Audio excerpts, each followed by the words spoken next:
Hello everyone, welcome back my channel. I know guys, काफ़ी समय बाद इस स्टोरी का नेक्स्ट पार्ट में एक्सप्लेन कर रही हूँ, तो बिना किसी देरी के स्टार्ट करते हैं। जैसा कि हमने लास्ट पार्ट में सुना था, पिंक यानी जैसे दिखने वाली लेडी से मिलता है। वो लेडी अपना नाम यांगजी बताती है।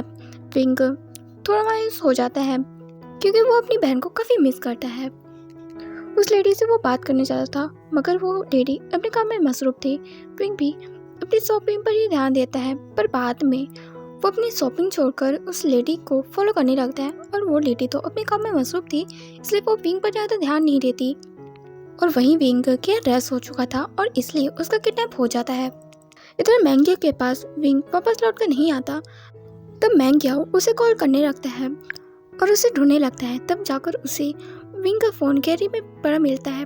तब जाकर मैंगियो लैनसन को कॉल करके विंग के मिसिंग होने की बात बता देता है और लैनसन थोड़ा परेशान हो जाता है। वो भी अपने ऑफिस में था और उसके सामने वेंचर बैठा हुआ था और लैनसन को वो परेशान देखकर कहता है, what happened mister LAN?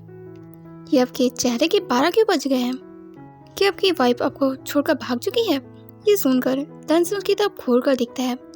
Venture smile करता है और उसे कहता है, अगर आपने हमारे प्रपोजल के बारे में सोचा नहीं तो हो सकता है वो कभी वापस ना आए। ये सुनकर लैनसन की आंखें वाइल्ड हो जाती है। वेंचर स्माइल के साथ कहते हैं, आप काफी समझदार है, तो थोड़ा सोच समझ के हमें आंसर कर देना। हो सकता है आपके पास आपकी वाइफ वापस आ जाए।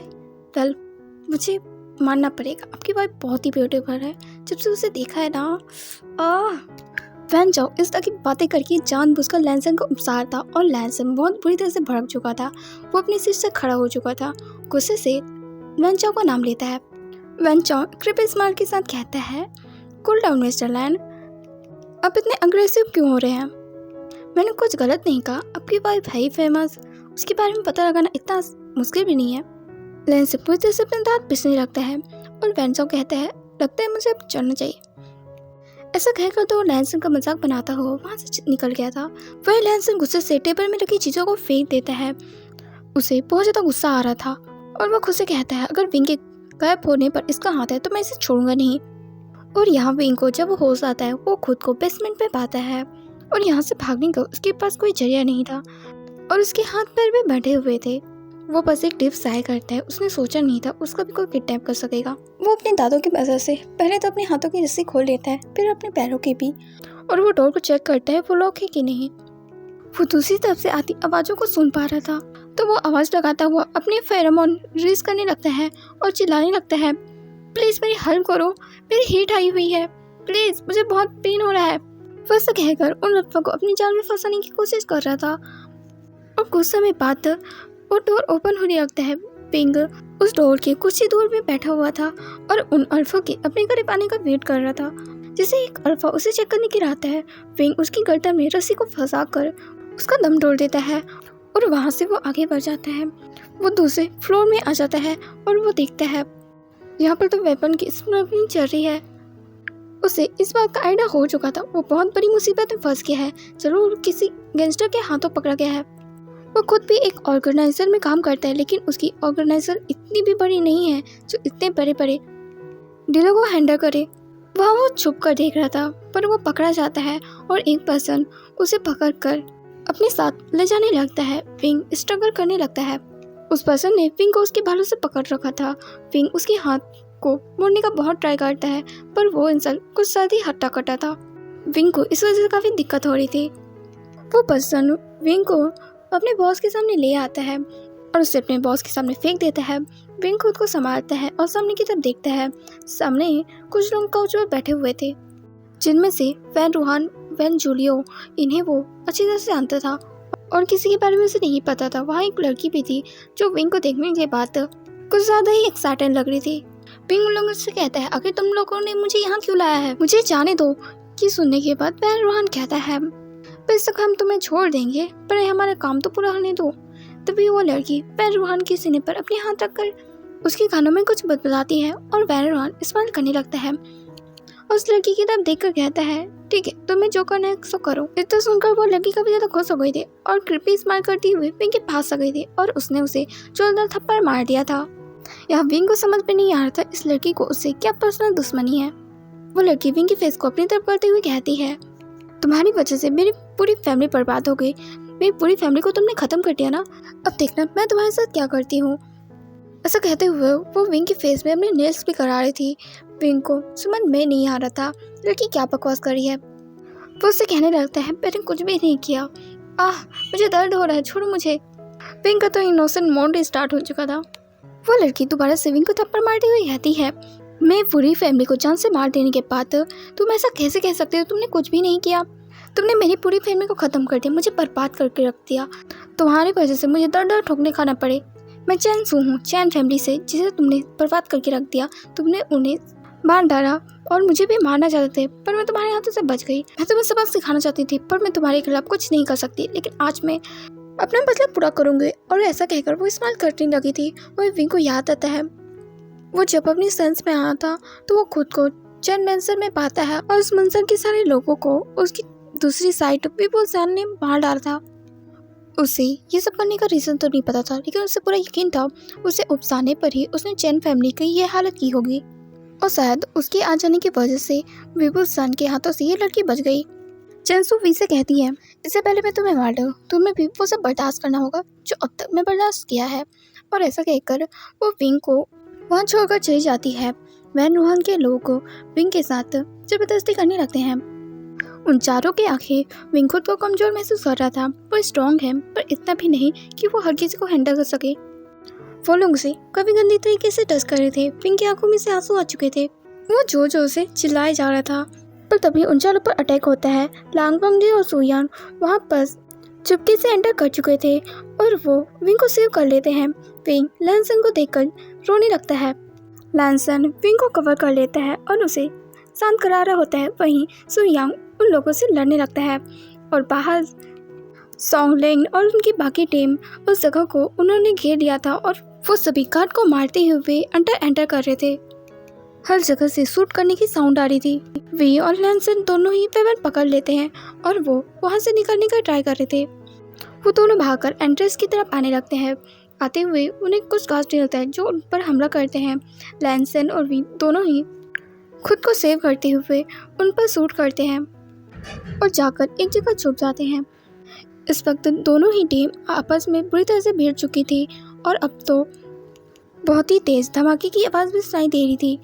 वहाँ सब बम का यूज़ कर रहे थे। विंग लैंसन से कहते हैं, हम ज़्यादा देर तक यहाँ नहीं छुप सकते हैं, और वैसे तुम मुझे बताओ तुम यहाँ क्या कर रहे हो सोंगलोंग के साथ। लैंसन पर कहता है, क्या मतलब क्या कर रहा हूँ, तुम्हें बचाने आया हूँ। ये सुनकर विंग कहता है, क्या तुम्हें डर नहीं लग रहा है इस तरह के काम करते हुए। ये सुनकर लैंसन कहता है, ऑफ कोर्स मेरी फटी पड़ी है, हर जगह से गोली बारूद की आवाज़ सुनाई दे रही है, मैं डरा हुआ हूँ और तुम बकवास करे जा रहे हो, और ये तुमने शर्ट के बटन क्यों नहीं लगाया है। ऐसा कहकर लैंसन तुरंत ही विंग के शर्ट के बटन लगाने लगता है। विंग पर कहता है, अब ऐसे सिचुएशन में कौन कपड़ों का ध्यान रखता है, और वैसे भी मेरे 2-3 बटन टूट चुके हैं, अब दिख रहा है इसमें मैं क्या करूं। लैंसन को बड़ा गुस्सा आ रहा होता है। वो अपने दांत पिसते हुए चिल्लाता है, उन जाहिलों को मैं छोड़ूंगा नहीं। हाँ, यहाँ से जिंदा बचने के बाद विंग ऐसा कहता है और वो लैंसन को नीचे झुकाता है। उनके ऊपर शूट हो रहा होता है। विंग लैंसन को लेकर वहाँ से निकलने लगता है। वो सेकंड फ्लोर से विंडो से जंप कर देते हैं और उस मैंसन में ब्लास्ट होना शुरू हो चुके थे। वहाँ की सिचुएशन काफ़ी बुरी थी। हर तरफ से राइफल चलाए जा रहे थे और विंग और लैंसन जैसे तैसे ख्याल हालत वहाँ से निकलने लगते हैं। सोंगलिन की टीम उन्हें प्रोटेक्ट करते हुए वहाँ से निकलने में मदद भी कर रही थी। वो मैंसन फॉरेस्ट वाले इलाके में था, इसलिए इतना बवाल होने के बावजूद किसी को इस बात का पता चल जाए ये इतना बड़ा इशू नहीं था और सभी अपने फुल पावर के साथ फाइट कर रहे थे। लैंसन और विंग एक कार में जाकर बैठने लगे थे, पर तभी कोई विंग के पास शूट कर देता है। लैंसन विंग को सेव करने के लिए उसे साइड कर रहा था, मगर वो ब्लेड विंग के सर को टच करते हुए निकलती है। अब ब्लेड का प्रेशर इतना था कि विंग बर्दाश्त नहीं करता और वो लैंसन के बाहों में गिर जाता है। लैंसन की तो चीख निकल जाती है, विंग! वो अपने उसे बाहों में लिया हुआ था और वहीं वो पर्सन बुरी तरह से हंस रहा था और वो चेंग सू थी जो विंग को हिट करने में कामयाब हो गए थे और वो जोर जोर से हंसने लगी थी। फाइनली मैंने अपना रिवेंज ले लिया, ऐसा कहते हुए वो बस स्माइल किए जा रही थी। इतने में लैंसन अपनी गन से उसे शूट कर देता है। और विंग को अपने बाहों में उठाकर वहाँ से जाने लगता है। उसे जल्द से जल्द ट्रीटमेंट की ज़रूरत थी। अगले सीन में हम देखते हैं विंग का ट्रीटमेंट चल रहा होता है और लैंसन बस केबिन के बाहर बैठा था और उसके हाथ पूरी तरह से काँप रहे होते हैं। वो सच में काफ़ी ज़्यादा घबराया हुआ था। आज इतना कुछ हो गया, विंग की जान खतरे में है और उसने कितने लोगों की जान भी ली है। ये सब चीज़ें उसके लिए आसान नहीं थी। वो बहुत ही ज़्यादा टायर्ड महसूस कर रहा था। सॉन्गलैंड केबिन से बाहर आकर कहता है, लैंसन क्या तुम ठीक हो? लैंसन कहता है, हाँ मैं ठीक हूँ। विंग अभी कुछ कह नहीं सकते, सॉसिंचन उसकी ट्रीटमेंट कर रहा है। लैंसन नोट करता है और दोबारा से वो सीट पर बैठ जाता है और सॉन्गलैंड उसे घबराने से मना करता है। इस वक्त तो उसकी ऑर्गेनाइजेशन के वो मेन बिल्डिंग में थे जहाँ सारी फैसिलिटी मौजूद थी। सॉसिंचन सॉन्गलैंड के पास आकर कहता है, वह विंग का ट्रीटमेंट नहीं कर सकता, उसे इस वक्त एक्सपर्ट डॉक्टर की ज़रूरत है। तुम जानते हो ना उसकी कंडीशन किस तरह की है और अभी उसके ब्रेन में काफ़ी प्रेशर पड़ा है। ऐसे में उसका इलाज पॉसिबल नहीं है। जरा से भी चूक और उसकी डेथ पक्की, क्योंकि उसकी ब्रेन की कंडीशन दूसरों से अलग है, इसलिए उसका ट्रीटमेंट करना मेरे लिए आसान नहीं है। हमें उसे शिफ्ट करना होगा और जल्द से जल्द हमें डॉक्टर वेंची से कांटेक्ट करना होगा, क्योंकि इस वक्त वही है जो विंग की जान बचा सकती है। ये सुनकर लैंस तुरंत कहता है, मैं कर सकता हूँ। ये सुनकर सॉसिंचन कहते हैं, तो जल्दी करो, हमारे पास टाइम नहीं है। लैंसन को डॉक्टर वेंची तक पहुँचने में कोई भी देर नहीं लगी और डॉक्टर वेंची की वजह से उसने विंग की तरह जान बचाई थी। लेकिन विंग अभी भी कोमा में था और पिछले 1 साल से विंग अभी तक कोमा में ही है। और इतने सालों में लैंसन ने वैन रोहान के नाक में दम कर रखा था। वो उन लोगों के लिए काफ़ी परेशानी क्रिएट करता था। अब तक तो वैन कॉर्पोरेशन को उसने डुबो दिया था और वैन रोहान वो देश छोड़कर भाग चुका था। लैंसन की पास अभी उतनी नहीं थी जो दूसरी कंट्री में वैन रोहान का कुछ कर पाता। वैन रोहान एक गैंगस्टर है तो उसके काफ़ी सारे नेटवर्क हैं, जिसकी वजह से वो भी बचा हुआ है और लैंसन फिलहाल की तो वेट कर रहा है कब उसे मौका मिले और वो वैन रोहान का खेल ख़त्म कर दे, क्योंकि वो उसे ऐसे नहीं पक सकता जिसने उसकी ओमिका पर गंदी नज़र डाली। लैंसन विंग के पास बैठा अभी यही कह रहा था, मैं उसे छोड़ूंगा नहीं। जिस दिन मेरे हाथ वाला करना मैं उसे कुचल के रख दूंगा। वैसे विंग हमें जल्दी ही मैरिज एनिवर्सरी आने वाली है, पर देखो तुम तो होश में ही नहीं आ रहे हो। अगर तुम्हें होश आ जाता ना तो मैं पक्का तुम्हें एक बड़ा सरप्राइज़ देता, लेकिन अब जब तुम मुझसे उठ नहीं रहे हो, बात नहीं कर रहे हो, तो मैं बस तुम्हें एक छोटा सरप्राइज़ दूंगा, लेकिन मैं अपनी एनिवर्सरी जरूर मनाऊंगा। और हाँ, मैं ये बात बताना तो मैं भूल ही गया, पता है याओ ने अपने बेटे का नाम साओ रखा है। वो बहुत क्यूट है, मगर मैं उसे पसंद नहीं करता और नहीं वो मुझे पसंद करता है। जब भी मेरे गोद में आता है मेरे ऊपर शुरू कर देता है। उसने मेरे कितने बार कपड़े खराब किए, जिस पर बहुत गुस्सा आता है, पर वो इतना छोटू सा है ना, मैं सब क्या कहूँ। हाँ, लगता है तुम मेरी बातों पर इंटरेस्ट नहीं ले रहे हो, तुम रिस्पॉन्स ही नहीं कर रहे हो। लेकिन मैं जानता हूँ ये बात जानने के बाद तुम जरूर मुझ पर गुस्सा करते। मैंने तुम्हारी पोजीशन जो तुमसे ले ली है और वो तुम्हारी ऑर्गेनाइजर अब मेरे अंडर काम करती है। तुम ये बात जानने के बाद क्या मुझसे कुछ कहना नहीं चाहते? मैं थक चुका हूँ, तुम कब जागोगे? मुझसे और सब्र नहीं होता, मुझे कितने साल तुम्हारा वेट करना होगा। विंग मुझे निराश मत करना और जाग जाना, फिलहाल कि मैं जा रहा हूँ, तुमसे और बातें नहीं कर सकता। ऐसा कहकर लैंसन तो उठकर वहाँ से जाने लगा था और हम पीछे देखते हैं विंग की उंगली हिलती है। इसका मतलब विंग अब सेंस पे आने लगा है। और अगले सीन में हम देखते हैं विंग की पूरी फैमिली इस वक्त उससे मिलने के लिए पहुंच चुकी थी, मगर विंग उन सबको पहचान नहीं पाता। न वो लैंसन को पहचान रहा था, न ही मिसेस लेनी को। और वो परेशान होकर कहता है, मैं आप लोगों को नहीं जानता और आप सब ये क्या बातें कर रहे हैं, मुझे कुछ भी समझ नहीं आ रहा है। मुझे बस मेरी मम्मी पापा के पास जाना है, मुझे जाना है यहाँ से। और वो बेड से उठने लगा था, मगर वो सिर्फ 2 कदम चढ़ पाता है और गिर जाता है, जिसकी वजह से वो रोने लगा था। लैंसन उसे संभालने की कोशिश कर रहा था और उसे अपना सहारा देके खड़े कराता है। विंग तो अभी भी मम्मी मम्मी करे जा रहा था, तो मिसेस लेनी आगे बढ़कर उसे चुप कराने जा रही थी, पर तभी ही मैडम यो रूम में एंटर करती है। तो विंग लड़खड़ाते कदमों के साथ उनकी तरफ आगे बढ़ने लगता है। मिसेस यू भी आगे बढ़कर उसे हक कर लेती है। विंग रोते हुए कहता है, मॉम अब कहाँ थी, मैं बहुत ज़्यादा डर गया था। मैडम यो उसे पैट करती है, फिर उसकी आंखों पे आंसू पोंछते हुए कहती है, मैं तुम्हारे पास जल्दी आ जाती, लेकिन ये ट्रैफिक की वजह से मुझे लेट हो गया। और वैसे मैंने तुम्हारे लिए लोटस सूप बनाया है, तुम्हारा फेवरेट। उसे पीने के बाद तुम बिल्कुल तंदुरुस्त हो जाओगे। मुझे जैसे पता चला तुम्हें होश आ गया है, मैं तुम्हारी पसंद की चीज़ें बना ले आई, मैंने ठीक किया ना। ये सुनकर विंग इस्तेमाल करता है। पीछे से जंग फेमैन भी चले आए थे और वो उससे कहते हैं अब क्या डोर पर खड़े रहने का इरादा है, अब आगे बढ़ो। और तुम बेवकूफ़, खड़े होने की जरूरत क्या थी, हम तुम्हारे पास ही तो आने वाले थे, जाकर बेड पर लेट जाओ। ये सुनकर विंग तुरंत ही अपने बेड पर जाकर लेट जाता है। विंग को इतना ओबिडेंट बनता देख वहाँ सभी सरप्राइज होते हैं। विंग किसी की बात नहीं सुना था, पर जंग फैम ने बस उसे एक बार कहा और विंग उसकी बात मान गया। सभी जंग फैम की तरफ देखने लगे थे।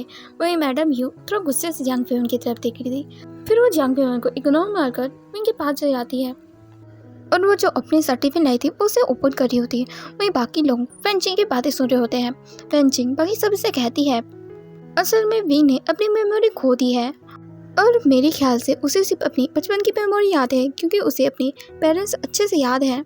ऐसा कहकर वो जंग फेमैन की तरफ देखती है। ये सुनकर सभी नोट करते हैं और फिर मिसेस लेनी कहती है तो फिर अब हमें क्या करना चाहिए, उसकी यादें कब वापस आएगी, उसकी याददाश्त वापस लाने के लिए क्या हम कुछ नहीं कर सकते। ये सुनकर फेंचिंग कहती है देखिए मेरी बात ध्यान से सुनिए, वैसे तो ज़्यादातर केस में कुछ समय बाद पेशेंट की मेमोरी वापस आ जाती है, मगर विंग के केस में ऐसा नहीं है। विंग खुद को एक बच्चा समझ रहा है और वो जितने साल का खुद को समझ रहा है उस हिसाब से उसकी माइंड की डेवलपमेंट शुरू होगी। अब ऐसा इसलिए है क्योंकि विंग की कंडीशन रेयर है। लैंसन, मैं ऐसा क्यों कह रही हूँ तुम्हें तो ये बात पता है और हमने उसकी सर्जरी की थी और मेरे ख्याल से मिस्टर जंग फेमैन को भी विंग की कंडीशन के बारे में पता था। ये सुनकर सभी जंग फेमैन की तरफ देखने लगते हैं और जंग फेमैन थोड़े से नर्वस हो जाते हैं और फिर वो कब करके कहते हैं मुझे क्या उसे भी पता था और वो खुद को इतने अच्छे से मैनेज करता था कि हमें कोई तकलीफ नहीं होती थी, इसलिए उसकी कंडीशन पर हमने ध्यान नहीं दिया और वो वैसे ही रहना चाहता था इसलिए हमने कभी जोर नहीं दिया। पर तभी लैंसन कहते हैं आप लोग विंग की किस कंडीशन के बारे में बात करें, विंग को देखकर कभी नहीं लगा उसे कोई बीमारी भी है। पर तभी उन सब के बीच मैडम यू आ गई थी और वो उनसे कहती किस तरह की बीमारी, क्या विंग अभी भी पूरी तरह से रिकवर नहीं किया है। मैडम यू को सभी लोग के साथ उन्हें देख रही थी तो जंग फेमैन उन्हें समझाने लगते हैं। तो मैडम यू सब कुछ जानने के बाद कहती हैं तो क्या वो उसकी मेमोरी चली गई तो कम से कम वो जिंदा तो है, ये बहुत खुशी की बात है। अब मैं उसे अपने साथ ले जाऊंगी और उसका ध्यान रखूंगी। ये सुनकर मिसेस लेनी कहती है मैं भी उसका ध्यान रख सकती हूँ, तो आपको उसे अपने साथ ले जाने की जरूरत नहीं है। ये सुनकर मैडम यू कहती है अब तक आप लोगों ने उसका जितना ध्यान रखना था रख लिया, पर मैं अब अपने बेटे को ले जाऊंगी और अभी उसकी जिस तक की कंडीशन उसे मेरी ज़रूरत है। ये सुनकर मिसेस लेनी कुछ कहने वाली थी तभी लैंसन कहते हैं ठीक है अब विंग को अपने साथ ले जा सकती हैं। इस वक्त जिस तरह की सिचुएशन है विंग आपके साथ कंफर्टेबल होगा, अब बस उसका अच्छे से ध्यान रखना। ये सुनकर मैडम यू खुश हो जाती है, वो इस्तेमाल कर रही होती है। मिसेस लेनी लैंसन कहती है तुमने इसका इतना वेट किया है और वो अब जाग चुका है तो तुम उसे अपने साथ नहीं रखना चाहते। लैंसन कहता है अब मैं कल कह सकता हूँ, वो मुझे नहीं पहचानता, मुझे लगता है उसे थोड़ा वक्त देना चाहिए, फिर हम बाद में उसे सारी बातें याद दिला देंगे। अपने बेटे की समझदारी बातें सुनकर मिसेस लेनी उस पर हाथ रख दी है। वही मैडम यू और जंग फेमैन तो विंग को अपने साथ ले चुके थे और विंग उनके साथ रहने लगा था। विंग की अपनी 11 साल वाली मेमोरी थी और वो खुद को 11 साल का ही बच्चा समझ रहा था और उसकी हरकतें भी वैसे थी, मगर मैडम यू के साथ रहने की वजह से उसे इतना समझ आ रहा था वो एक्चुअली में एक अडर है और वो अपनी आधी से ज़्यादा मेमोरी भूल चुका है। पर इस बात से उसे कोई फ़र्क नहीं पड़ता था क्योंकि उसके लिए तो कुछ भी चीज़ें नहीं बदली हैं। और ऐसे ही वो मैडम यू के साथ रह रहा था। एक दिन जनसा निहोसन के साथ उसे मिलने आता है। बिंग उसे देखकर बहुत ही खुश होकर कहता है ओह जंगजा तुम तो कितने बड़े हो चुके हो और इतने लंबे हो गए हो, क्या सच में काफ़ी साल बीत चुके हैं और मैं अपनी याददाश्त भूल चुका हूँ। जंग बताओ ना क्या ये सच है और क्या तुमने सच में मैरिज कर ली, मुझे तो इस बात पर यकीन नहीं हो रहा है, तुम इतने बड़े कब हो गए। जंग सिंह कहता है ब्रदर तुमने तो आते ही मुझसे इतने सवाल पूछ लिए, आखिर मैं तुम्हें कैसे आंसर करूँ, मैं तुम्हें कैसे समझाऊँ, तुम ही थे जिसने मेरी मैरिज कराई थी और तुम्हें ये बात याद नहीं है। इनफैक्ट तुम्हारी भी मैरिज हो चुकी है, क्या तुम अपने अल्फा से नहीं मिले। लैंसन वो क्या तुमसे पहले नहीं आता। ये सुनकर विंग रिपोर्ट करता हुआ लैंसन के बारे में सोचने लगता है। फिर जंग से कहता है जंग तुम किसके बारे में बात हो, मैं नहीं जानता, मुझे कुछ भी याद नहीं है और ना ही मैं अल्फा चाहता हूँ, मुझे तो आइडल बनना है। ये सुनकर जंग सिंह कहता है बड़े आए आइडल बनने वाले, तुम्हारी एज 25 की होने वाली है, तुम कोई टीनेजर नहीं हो जिसे कोई भी अपने आइडल ग्रुप में ऐड कर ले, तुम्हारा ये सपना ही रहने वाला है। ये सुनकर विंग गुस्से से उसे मारने लगता है तो जंग सिंह खुद की जान बचाता हुआ कहता है अच्छा ब्रदर, रुको रुको रुको, मैं तुम्हारे लिए पिज़्ज़ा लाया हूँ, अगर तुम मुझे मारना बंद करोगे तो मैं तुम्हें पिज़्ज़ा खिलाऊंगा। क्या सच में? विंग ऐसा कहकर रुक चुका था और जैंग जैंग और विंग साथ में बैठकर अपनी पिज़्ज़ा पार्टी एंजॉय कर रहे होते हैं। इसी बीच विंग जैंग जैंग से लैंसिंग के बारे में पूछता है। तब जैंग लैंसिंग के बारे में सर्च करके उसे लैंसिंग की पिक दिखाता है और उसके बारे में कुछ जानकारी थी जिसे विंग रीड करने लगता है, जिसे देखकर जैंग जैंग उसे कहता है, क्यों, वो हैंडसम है ना? विंग कुछ नहीं बोल पाता और उसे कहता है, मैं इस पर्सन से मिल चुका हूँ, ये मुझे हॉस्पिटल में मिला था। क्या ये सच में मेरा अल्फा है? मुझे यकीन नहीं हो रहा है।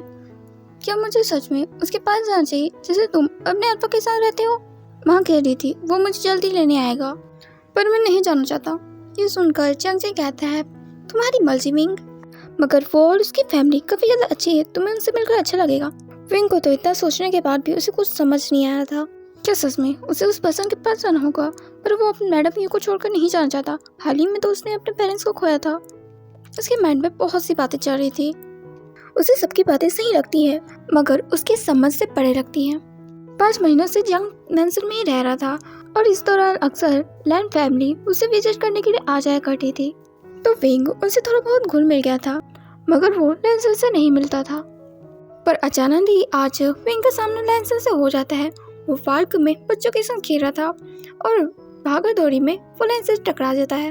लैंसन से कहते हैं, कैसे हो विंग, काफी समय बाद हम मिले। विंग जो थोड़ा शॉक्ड था वो वहाँ से भागने की कोशिश करता है, पर लैंसन तुरंत ही पकड़ लेता है और उसे उसने बैग से हक कर रखा था। वो उसके कानों पे विस्पर करके कहता है, अगर तुम हमेशा मुझसे दूर क्यों भागते हो? इतने दिनों बाद मैं तुमसे मिलने आया हूँ और तुम मुझे इस तरह से पीठ दिखाकर भाग रहे हो, ये तो अच्छी बात नहीं है।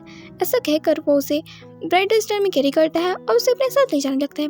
फिर चिल्लाता है, अगर तुम मुझे कहाँ ले जा रहे हो? कोई है? कोई मेरी मदद करो, ये मेरा किडनैप कर रहा है, कोई बचाओ मुझे। चिंकी मिंकी जो मेरी मदद करो यार। दोस्तों कहाँ हो तुम लोग? वो सारे बच्चे तो उसे हैरत से देख रहे थे। फिर वो जो से विंग का नाम चिल्ला रहे थे, तब तक लैंसर तो विंग को कार में डालकर वहाँ से 9 तो 11 हो जाता है। विंग तो कार में जाने के बाद लैंसर के बाद नोचने लगा था और उसे वो मार रहा होता है और लैंसर को संभालने में काफ़ी दिक्कत हो रही होती है। पर वो जैसे तैसे करके विंग के दोनों हाथों को पकड़ उसके बैग की तरफ करके अपने एक हाथ से पकड़ लेता है और विंग इस वक्त उसकी गोद में बैठा हुआ था और वो इस वक्त बहुत सेक्सी लग रहा था। इस वक्त तो विंग का फेस लैंसर के फेस के सामने था और वो बस उसे निहार रहा था और स्माइल किया जा रहा था। विंग को उसकी स्माइल क्रिपी लग रही थी और उसे उसके ऊपर गुस्सा आ रहा था। वो खुद को छुड़ाने के लिए पूरी तरह से स्ट्रगल कर रहा होता है और मगर वो लैंसर के हाथों से छूट नहीं पा रहा था और विंग के इतने हील तोड़ने की वजह से लैंसर के ऊपर काफ़ी प्रेशर पड़ रहा था। वो खुद को कंट्रोल करता हुआ कहता है, शांति से बैठे रहो नहीं तो मैं कुछ कर दूंगा। विंग अपनी रोनी सूरज के साथ कहता है, मुझे बहुत अजीब लग रहा है, मुझे अच्छा नहीं लग रहा है, मुझे जाने दो। और वो अभी भी लैंसन के ऊपर हिल डोल रहा था, जिसकी वजह से लैंसन कहता है, बेबी तुम नहीं जानते तुम्हारी इन हरकतों की वजह से मेरी क्या हालत हो गई है और तुम कुछ समझ नहीं रहे हो। जब तुम समझते थे तभी मुझे कुछ करने नहीं देते थे और ना ही मैं अब तुम्हारे साथ कुछ कर सकता हूँ। हद है। लैंसन तो फ्लो में अपना दुख बयां कर चुका था, वहीं विंग को कुछ समझ में नहीं आ रहा था। ये आदमी क्या बकवास कर रहा है? तो वो चिल्लाते हुए कहता है, गंदे इंसान मुझे छोड़ो, नहीं तो मैं तुम्हें मार डालूंगा, सीरियसली मैं तुम्हें मार डालूंगा, छोड़ मुझे। और वो लैंसन को गुस्से से बाइट करने के लिए उस पर चढ़े जा रहा था। लैंसन तब हंसते हुए सोचता है, सीरियसली इसके अंदर तो बचपन से ही मारने का जुनून है, ये सच में डेटी किलर है। विंग तो उसे हंसते देखकर उसे तो और गुस्सा आ रहा था, वो उसकी नेक में बाइट कर देता है। लैंसन दर्द में आवाज़ निकालने के बजाय मौन कर रहा था और खुद को विंग के सामने और भी ज़्यादा रिवील कर रहा था और उसे कह रहा था, हाँ और भी डीप जाओ और मुझे मार कर दो। और वो तो ये बहुत ज़्यादा खुश होकर बोल रहा था। विंग को उसकी ऐसी हरकतें अजीब लग रही थी। वो उसे अजीब से देखता हुआ सोचता है, आखिर ये कैसा अजूबा है, मैं इसे दर्द पहुंचाना चाहता हूँ मगर ये तो मुस्कुरा रहा है। विंग को मार करने की थ्योरी पता ही नहीं थी, तो उसे कुछ समझ में नहीं आ रहा था। वो तो बस लैंसन को कैसे भी चोट पहुंचाने की कोशिश कर रहा था, मगर वो उसमें फेल हो चुका और लैंसन उसे अपने साथ एक होटल रूम में ले आता है जहाँ उसने विंग के लिए सरप्राइज प्लान रखा था। विंग हैरत के साथ उस जगह को देख रहा था क्योंकि उस जगह को बहुत ही अच्छे से डेकोरेट किया गया था। केक भी रखे थे, गिफ्ट्स थे, मतलब लगभग विंग की पसंद की काफ़ी सारी चीज़ें भी वहाँ थी। विंग की आंखें पूरी चमक चुकी थी। लैंसन विंग से कहता है, तो मैं इस तरह से नहीं लाना चाहता था, मगर मैं सीधी तरह से कहता तो तुम आते ही नहीं। वैसे ये सारा इंतजाम मैंने तुम्हारे लिए किया है। Happy anniversary. ऐसा कहकर तो लैंसन आगे बढ़कर उसकी फोrehead में किस करता है। विंग हाँ करके बस उसकी तरफ देखने लगा था। लैंसन आगे अपनी बात कंटिन्यू करते हुए कहता है, मैं जानता हूँ तुम सब कुछ भूल चुके हो और अभी तुम एक नादान हो, मगर मैंने खुद से वादा किया था मैं अपनी एनिवर्सरी बनाऊंगा। अगर तुम जा गए तो मैं कुछ बड़ा सरप्राइज करूंगा, मगर तुम्हें कुछ याद नहीं है तो मैं इतना बड़ा सरप्राइज प्लान करके भी क्या करूंगा। इसलिए एक छोटा सा सरप्राइज, ये देखो तुम्हारी पसंद की केक। तुम्हारी मॉम ने मुझे बताया था, मैंने सिर्फ तुम्हारी पसंद की चीज़ें रखी है, तो स्माइल करते हुए मेरे साथ सेलिब्रेट करो और मुझसे डरो मत। ये सुनकर विंग उससे कहता है, मैं तुमसे नहीं डरता, और ऐसा कहने के बाद वो केक को कट करता है। फिर लैंसन को केक का पीस खिलाते हुए कहता है, हैप्पी एनिवर्सरी हस्बैंड। लैंसन तो सरप्राइज होता है। विंग तब उसे कहता है, मुझे पता है तुम मेरे हस्बैंड हो, हमारी मैरिज हुई है, मुझे मॉम ने कहा था और मैं उसकी बात को मानता हूँ। So my dear hubby please care me. ऐसा कहकर तो वो लैंसन की तरफ विंग करता है। लैंसन स्माइल कर रहा होता है, तभी विंग को उसके पूरे फेस में केक लगा देता है और हंसने लगता है। लैंसन अपने फेस से केक साफ करता हुआ विंग की तरफ दांत पीसते हुए देखता है। फिर वो विंग को पकड़कर उसके फेस में केक लगाना शुरू कर देता है। विंग बचने के लिए इधर-उधर भागने की कोशिश करता है, लेकिन लैंसन उसके फेस में केक लगा चुका था और इस तक की मस्ती करते हुए वो हंसने लगे थे। लैंसन जो बहुत ज़्यादा खुश था और उसे विंग पर प्यार आ रहा था, तो वो विंग के फेस में लगे केक को लिक कर लेता है। विंग तब उसे कहता है, छी तुम ये क्या कर रहे हो, छोड़ो मुझे। लैंसन उसे किस करता हुआ कहता है, बिल्कुल भी नहीं, अब मेरे हाथ आए हो, अब मैं तुम्हें कहीं नहीं जाने दूंगा। माय डियर वाइफ ऐसा कहकर तो वो उस पर चढ़े जा रहा था। विंग उसे कहता है, नहीं नहीं मुझे जाने दो। और ऐसे ही इस स्टोरी का एंड होता है।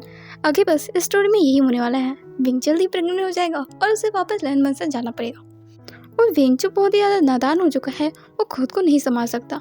उसका मन तो उसे खेल कूद करने का करता है, लेकिन उसकी हालत ऐसी है कि वो उछल कूद नहीं कर सकता, तो वो सिर्फ लैंसन पर गुस्सा निकालता है और लैंसन उसे ही बर्दाश्त करना पड़ता है।